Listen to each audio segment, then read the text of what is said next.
What's going on, everybody? Welcome back to another exciting head-scratching episode of Insane Disappearances.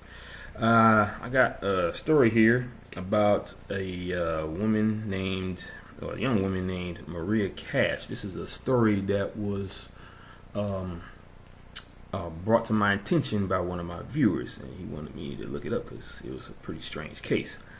Now, does it have those characteristics of the missing 411 cases? In a way, I think it does because she just dropped off the face of the earth after she got off of a truck, and she was never seen again. Most people think she was a part of some drug traffic, I think it's not a drug trafficking ring, but she was a part of like one of those sex rings. Let me see. Yeah, like a human trafficking ring. But I'm gonna go ahead and get right into it. Let me see. Now, Maria Cash was a 29-year-old. Well, okay. Here's the thing. I gotta read it from here because I can't find it on the internet, so I can find it on my phone though. I looked everywhere for it, but they have all this other information about a person named Maria, but not this particular Maria. So I got to read it from my phone. Okay. Now, like I said, Maria Cash was a 29-year-old fashion designer who left her Buenos Aires apartment on July 4th of 2011. She had planned a trip to Jujuy, or Jujuy. I'm not sure how to pronounce that, but I think I got it right the first time. Anyway, now it's a touristic city near the Bolivian border. She was going there to visit a friend named Juan Pablo Duman. Now, this is a person that she met in 2008 in a yoga class. And while she was in that yoga class, she was actually there to sell some of her designs. Now, she took a direct bus trip from Buenos Aires to San Salvador de la Jujuy at 7:40 p.m. Now, Dumas said that he wasn't aware of her trip and that it took him by surprise. Now, on July 5th, she decided to get off the original bus in Rosario de la Frontera at noon. Apparently, she didn't feel comfortable about the people that was on that bus with her. She didn't like them. I guess they were probably being kind of rude or obnoxious, maybe making a lot of noise. Who knows? Now she went back to Santiago del Estero. According to Duman, he called her on the afternoon to say hi, and at that moment, he learns that she'll be visiting him.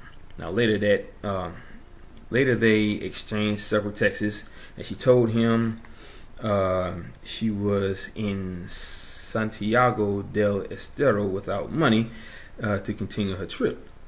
Now, he sent her a prepaid bus ticket that she used to arrive at Jujuy bus station. Now, on July 6th at 9 a.m., she called Duman's sister Paula from a borrowed cell phone. Maria asked to be picked up at the bus station, but Paula and Juan Pablo were working at the time. Now, she ended the phone call and she never communicated. Getting tongue tied here. She never communicated with them again. Now, they text her during the afternoon saying that they wanted to pay for her to get a taxi to come where they were, but she never replied. Now, during her phone calls, she seemed normal at the time. Now, a mechanic workshop owner declared that she asked him for a phone charger to charge her phone to call her family. She had trouble with the signal in that area, so he offered his own phone for her to call him. Now, she called her parents and told them that she was anguished and didn't have any money. Minutes later, her cell phone was turned off for good. It's believed that she left Jujuy between 6 and 6:30 p.m. Now, at 11:30 p.m., she was seen on a CCTV camera in the... Hold on, guys. Yes, ma'am. You got all your runners down is pouring down over hear me? Yeah, I do. Okay, you turn your TV off too. It's thunder and lightning. Okay. All right, bye. Bye. Sorry about that, guys. You know, moms, you know how they worry about you. Okay, now back to the story. Now, around 11:30 p.m., she was seen on a CCTV camera in the Route 34 near Salta City. This is about like 71 miles from Jujuy. Now, she was using her backpack, and there was no sign of her carry-on, according to the video footage, you know, on the CCTV camera. On July 7th at 1:15 a.m. She went to the San Bernardo Hospital in Salta and said she didn't feel well. She refused to say her last name, only giving them her first name and ID number. When it was her turn to see the doctor, she wasn't there anymore. Now, my thing is, why wouldn't you want to give a person your first and last name and just give them your ID card? It's almost like she was in the military, because, you know, they only give their name, rank, and serial number. So, you know, when they've been captured by somebody or something like that. But for her to not give her last name and only give her first name with her ID number, weird enough as it is. But, you know. Okay, now, at 9 a.m., a freeway employee found her backpack with the ID card still inside, but it wasn't opened until July 10th, when the missing woman's face was on all the TV channels and newspapers. On July 8th, Maria sends her brother an email asking for some relatives' phone numbers. Investigators believe she spent the night somewhere in Salta. Now, later that day, she's seen in a Route 34 toll CCTV camera. Now, this is about 13 kilometers and 7.4 miles from Salta. She was hitchhiking, and her behavior seemed erratic. It's talking about a camera, footage of her looking erratic. So I would have to look at that footage to see how she was looking at that point. Now, security employees told her she couldn't stand there because it was too dangerous, but she ignored the warnings. Now, at 2:30 p.m., a Chevrolet pickup stopped, and she climbed into the back of the truck. Some days after, the driver declared that he stopped because of his wife. She felt sorry for the state in which Maria was in. Now, she was quiet during the 45-kilometer, 27 miles. The trip lasted, and she never looked at us. This is what they're saying. She was weird as doped. She only said she needed to go to the Turkmen border to meet with someone. Now, see, that's one thing I hear about a lot of these cases when people seem to disappear, and they are like they're seen in some places, or they a person that they saw, they'll mention that they're going to meet someone. I mentioned this in a previous case that I read about, where this young man was saying that he was trying to get somewhere to meet someone, and he was walking up the stairs, and after that was the last time they saw him. It was almost as if he walked up the stairs, never actually hearing him go inside his apartment, and then after that was it. So who knows what that could have been about. Now, okay, now she left the pickup near General Güemes town, and traveled another 20 kilometers and 12 miles south in a truck.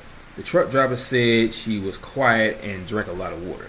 She asked to leave the truck after a short drive at around 5 p.m. Now, that was the last time someone saw her.